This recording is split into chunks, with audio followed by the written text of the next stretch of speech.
Vern, just a word quickly, obviously, on the game and managing to hold Australia out in the first day, but more especially Kagiso Rabada's fifer. How it looked for you?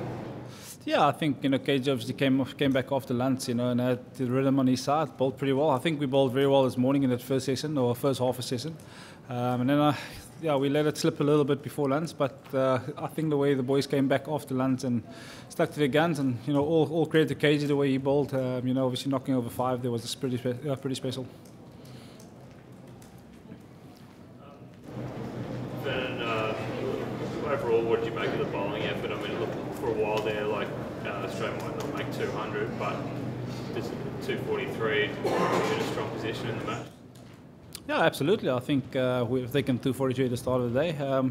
Like I said, I think we started pretty well this morning. Probably lost it a wee bit, after drinks.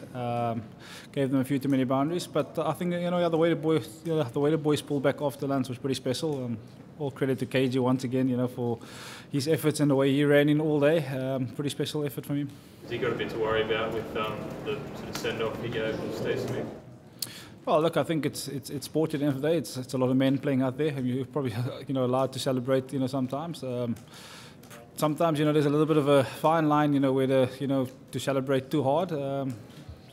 It's all up to the umpires and ICC match officials to make that call. Vern, we've obviously had this incident from Durban that we've enjoyed, we've written about a lot.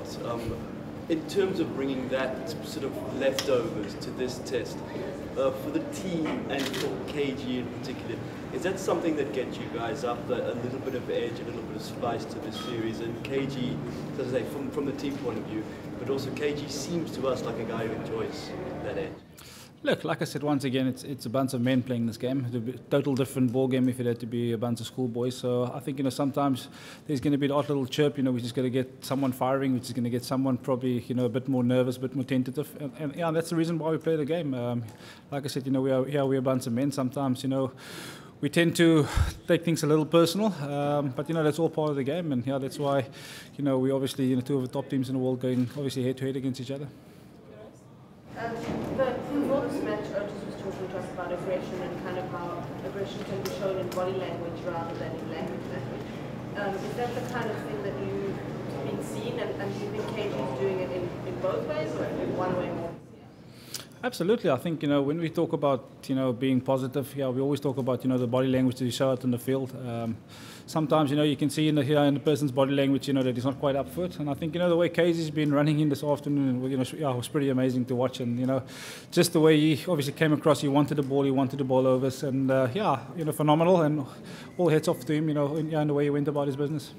Yes, good. Sorry, you obviously settled into a very nice rhythm and very consistent lines and things. Was there a bit of a discussion in terms of KG and Lungi just after that first session to maybe hit the deck a bit harder or try to be more out? Look, I think Lungi's pretty young still. He's always going to look to take wickets. I think sometimes when you're looking to take wickets, you're going to go for a few. But I think the way the boys came back after lunch, like I said earlier, was pretty special. We had a set obviously at lunchtime, in how we wanted to go about things, and we executed pretty well after lunch. Vernon, every time you hit the pad, do you think it's out? Well, I have to. Nah, look, I think sometimes you obviously get a bit carried away sometimes, but it's all part of the game, I suppose. Vernon, this sort of wicket, a little bit juicy, a little bit holding, you can get balls going through various spaces. This is the sort of pitch that you think Australia is vulnerable on, as well as suiting your style of bowls?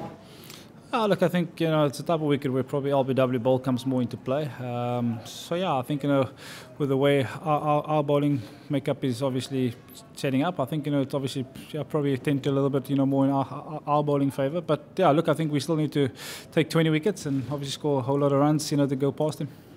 This morning, when you went and had a look at it before the toss, did you think it was a bowl for this wicket or a bad?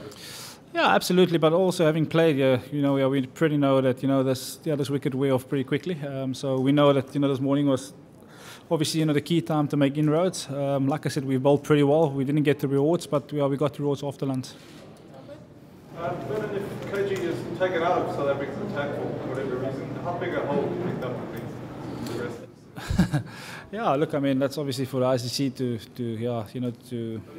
to pan out. But look, I think he would leave a massive hole. He's a big part of his bowling lineup. But yeah, let's hope that's not the case, and let's hope that we'll have a full prong attack come Cape Town. But can you talk a bit about reverse swing? I mean, we've seen Dale doing something very good with reverse swing here now with KG. How do they compare to each other?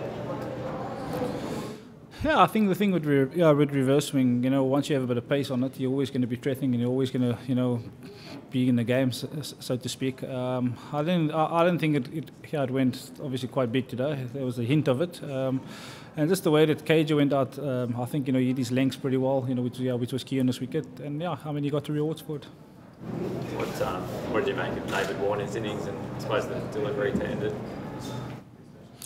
Yeah, I think he obviously came out and played with good aggression, good body language, and I think the ball Lungi ball was a special delivery to get him out, and I think that's the type of balls that you need to get top players out. And in terms of the send-off, I think the umpires seemed to have a bit of a chat with Faf afterwards. Do you know what was said, or did Faf have a chat with the guys to say something? Absolutely not. I don't even recall there has been a send-off. Were we aware of the umpires standing closer to the batsman and a couple of times intervening and obviously talking about, I don't know what they were about, I presume it was about Chatham. Yeah, look, I think, after the last game, I think, it was always going to be a little bit sensitive. So I think the umpires were always going to be trying to be in the game, trying to find out what's going on. But look, I think, they're probably, within their rights to try and, kill sort of, some bug or virus from spreading too quickly. So I think they're well in their rights to to get into the game.